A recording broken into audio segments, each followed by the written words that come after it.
yaşayan bir vampir ailesinin üvey kızıydı. Malikane, köylüler tarafından karanlık malikane olarak bilinir ve korkuyla anılırdı. Elif'in ailesi, köylülerin kanını içerek hayatta kalan acımasız vampirlerdi. Elif, bu aileye üvey olarak katılmış ve onlarla büyümüştü. Ancak ailenin diğer iki kızı, Melis ve Ayça, Elif'e sürekli zorbalık ediyordu. Elif, onların gözünde yumuşak ve zayıf olarak görülüyordu. Çünkü o, insanlara zarar vermek istemiyor ve onları anlamaya çalışıyordu. Bir gece, kötü kalpli iki kardeş, Melis ve Ayça, Elif'i malikanenin büyük salonunda köşeye sıkıştırdılar. "Sen bizim ailemize yakışmıyorsun," dedi Melis. "Biz güçlüyüz ve korkutucuyuz." "Ama sen zayıfsın," diye ekledi Ayça alaycı bir tavırla. "Çakma vampir seni. Vampir dediğin insanların kanını emer. Onlarla iyi anlaşmaz." O sırada kapıda üvey anne belirdi. O da Elif'e kızgın bir şekilde, "Vampir dediğin insanlara acımaz." Bak Melis'le Ayça'ya ergenliğe girdiklerinden beri kaç tane insanın kanını emdiler. Sayısını sorsam onlar bile hatırlamaz. Ama sen bu yaşına geldin, hala bir insanın kanını ememedin. Elif cesaretini toplayarak, "İnsanlara zarar vermek istemiyorum. Onlar da bizim gibi, sadece farklılar," dedi. Bu sözler hem üvey anneyi hem de Melis ve Ayça'yı daha da öfkelendirdi. "Senin gibi zayıflar yüzünden ailemiz zayıflayacak, vampirlerin yüz karası," diye bağırdılar. Elif gözyaşlarına boğulacak gibi oldu. Ama sonra kararlı bir şekilde ayağa kalktı. "Beni kabul etmeseniz bile ben kendi yolumu seçeceğim. Karanlıkta yaşamak istemiyorum. Vampirler de iyi kalpli olabilir. İlla insanların kanını emip onlara kötülük yapmamız gerekmiyor. Ben kendi yolumu kendim bulurum." Üvey anne sinirli bir şekilde bağırmaya başladı. "Defol git, seni çakma vampir. Seni artık evimde görmek istemiyorum." Elif sadece üvey ailesi tarafından değil, diğer vampirler tarafından da sevilmez dışlanırdı. Çünkü diğer vampirler insanlardan nefret ederlerdi ve onlara türlü tuzaklar kurarak kanlarını emmekten zevk alırlardı. Bir tek vampir Elif insanlara hoşgörüyle yaklaşırdı. Elif bütün gece üvey annesi ve üvey kız kardeşleri tarafından gördüğü zorbalıkları düşündü ve o son gece üvey annesinin onu evden kovması kulaklarında çınlıyordu. Daha fazla böyle yaşayamayacağına karar verdi. O gece Elif malikane dışına çıktı ve ormanın derinliklerine doğru yürüdü. Orada eski bir köylüyle karşılaştı. Bu köylü Elif'in ailesinin yıllar önce zarar verdiği insanlardan biriydi. Köylü Elif'in bir vampir olduğunu anlayınca önce korktu ve tedirgin oldu. Ancak yol boyu Elif'le konuşmaya karar verdi. Çünkü yıllar önce ailesinin yaptığı kötülüklerin intikamını Elif'ten çıkarmayı planlıyordu. Bu vampir genç bir kız da olsa, kendisi de iri cüsseli bir köylü bile olsa, o bir vampirdi ve ona karşı gücü yetmeyebilirdi. Bu nedenle içinden şöyle geçirdi: "Ben bu vampir kızı köyüme götüreyim. Köyümde bütün köylülerle birleşip alt edebilirim," diye düşündü. Ve Elif'in yüzüne şöyle bir baktı. Ne kadar da sevimli bir kıza benziyor. Vampir olduğunu bilmesem ona hayran kalırdım. İyi ki vampir olduğunu anladım. Yoksa halim çok fena olurdu. Ve daha sonra Elif'e doğru döndü ve şu şekilde seslendi: "Söyle bakalım, senin gibi bir genç kızın Bu saatte buralarda ne işi var? Burası ormanın en ıssız, en derin yerlerinden bir tanesi. Tabii bunları söylerken de bir yandan içinden bakalım ne yalanlar uyduracak diye düşünüyordu. Elif bir vampir olduğunu ve ailesinin kim olduğunu açıkça söyledi. Köylü bu itiraf karşısında dona kaldı. Yoksa diğer vampirlerle birleşip bana bir tuzak mı kurdular? Kanımı emip beni öldürecekler mi diye düşündü. Elif adamın gözlerindeki korku dolu ifadeyi fark etti. Lütfen endişe etmeyin. Ben diğer vampirler gibi insan kanı emmiyorum.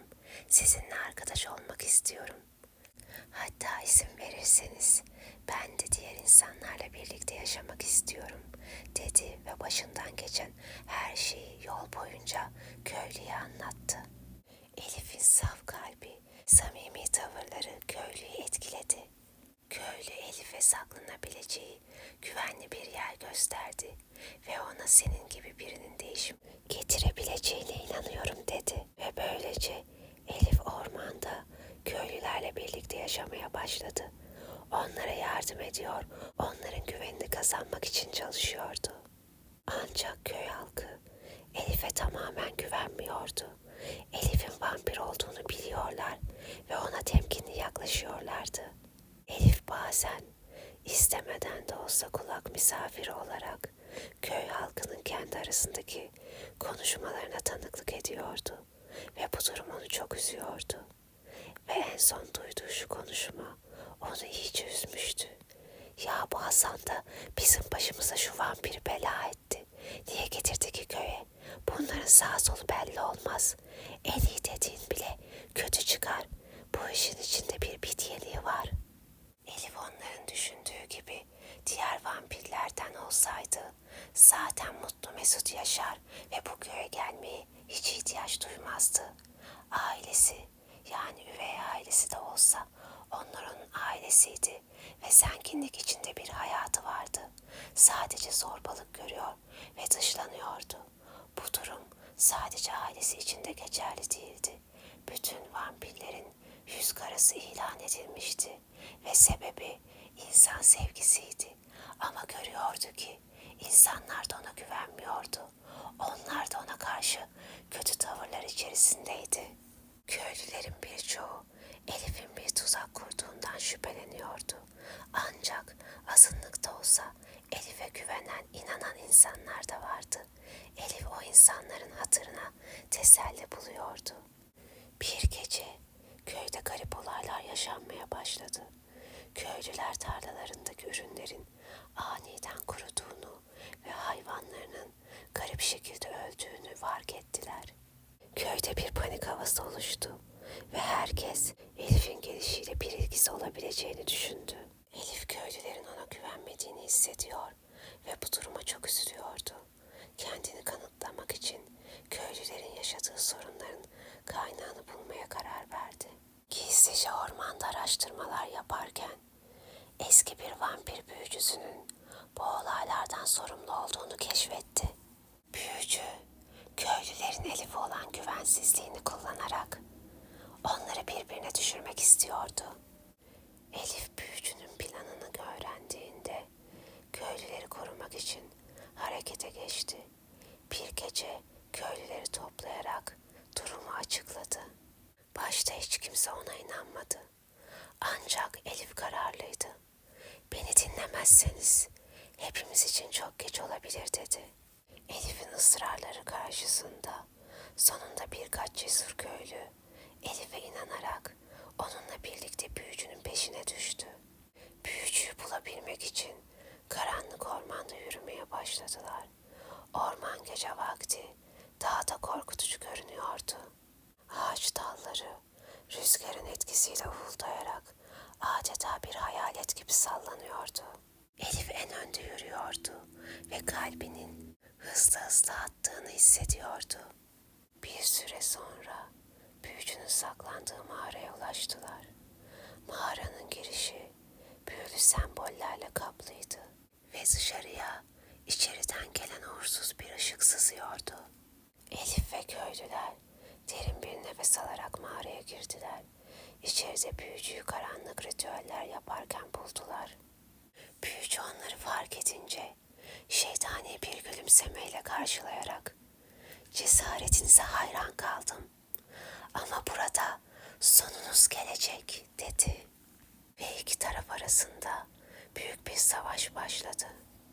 Büyücü, vampir Elif'e ve köylülere karanlık güçlerini kullanarak saldırmaya devam etti. Elif ve köylüler büyücünün saldırılarından kaçınarak ona karşı koymaya çalıştılar. Ancak büyücü güçlü büyüleriyle onları zorluyordu. Bir ara Elif bir büyünün etkisiyle yere yığıldı. Gözleri karardı ama pes etmedi. İçindeki başarma isteğini hatırlayarak cesaretlendi ve ayağa kalktı. Elif büyücüyü alt edebilmek için vampir güçlerini kullanmaya karar verdi. Dişlerini sıkarak çevresindeki karanlık enerjiyi emmeye başladı. Bu enerji bir yandan Elif'in gücünü artırırken bir yandan da ona büyük bir acı veriyordu.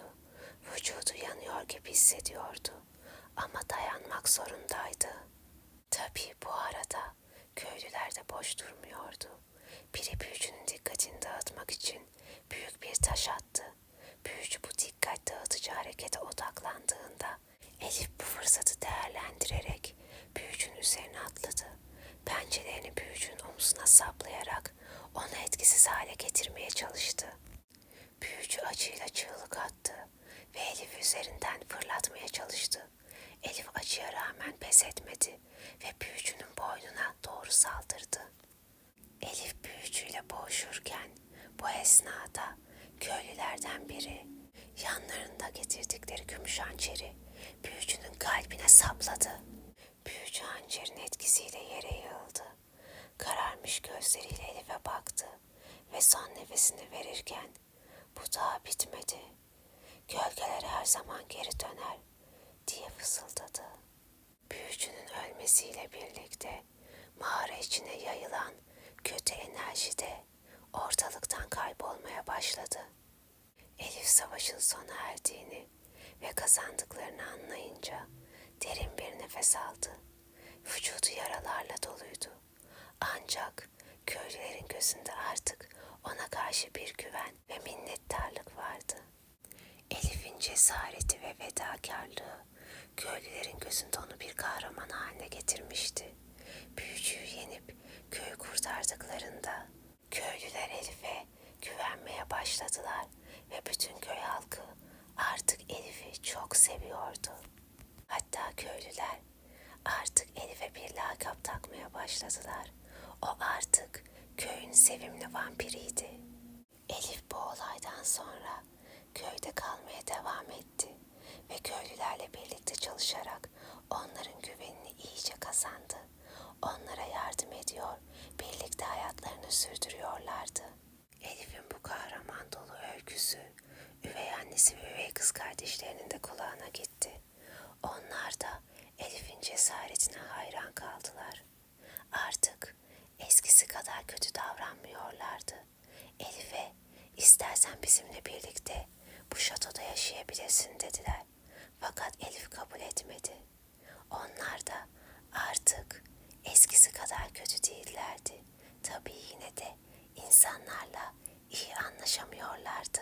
Elif, farklı olmanın zayıflık değil, güç olduğunu herkese gösterdi. Kendi yolunu seçmenin ve karanlık yerine ışığı aramanın önemini herkese anlattı. Böylece hem insanlar hem de vampirler için yeni bir umut doğdu.